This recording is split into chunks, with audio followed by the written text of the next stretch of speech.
Hello, everyone. Welcome back to our channel, Tech It Simple. In today's video, I'm going to show you guys how to log into your KCM Quick Tax account. For this, guys, what you need to do is open up any web browser. As I have already opened Microsoft Edge, bring up the search bar and type in Quick Tax Gen Tax and hit enter. Make sure it takes you to the official link. Just click on that link.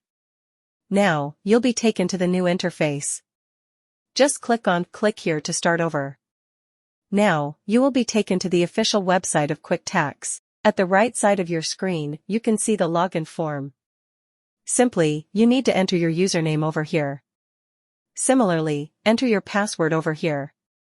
If you want to see your password or confirm your password, just click on the eye icon to see your password. And once you click on the login button, then you'll be easily access your account. In case if you forgot your username or password, just click on Forgot Username or Password to recover your username or password. That's much for today, guys. If you guys find our video helpful, please leave a like, and please do not forget to subscribe to our channel and also hit the bell icon for our latest video and drop a comment for reviews and more content like this.